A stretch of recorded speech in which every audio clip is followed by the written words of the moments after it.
Ma candidature s'inscrit dans le cadre de la mise en œuvre des dispositions de la Constitution qui prévoit que l'élection du président de la Chambre est une élection et non pas une nomination et que cette élection se fait au début de la moitié de la législature, donc le vendredi 11 avril, et que c'est une élection qui est secrète,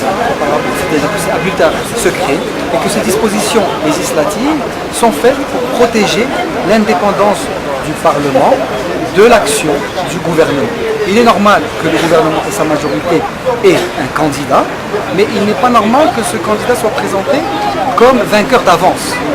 C'est une manière de ne pas considérer le rôle des députés et l'action des députés et le vote des députés, qui est un vote libre, qui est un vote secret, qui est un vote qui respecte bien sûr la présence dans la majorité ou dans l'opposition, mais qui tient compte aussi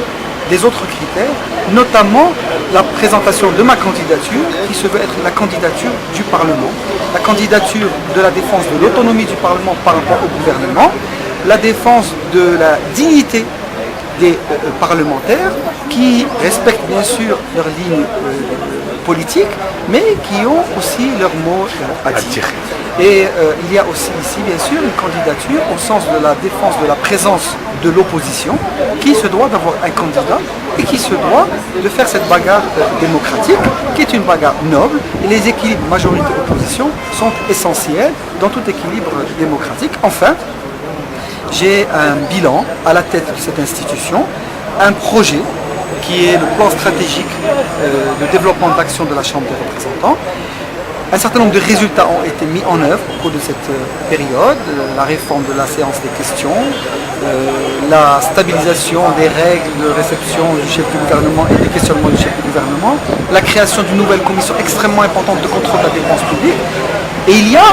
beaucoup d'autres projets qui sont inscrits dans ce plan qui ne sont pas encore réalisés. Et donc ma proposition en me présentant candidat, c'est continuer ce plan stratégique et mettre en œuvre un ensemble d'autres chantiers qui sont inscrits, qui sont décidés et qui ne sont pas encore mis en œuvre.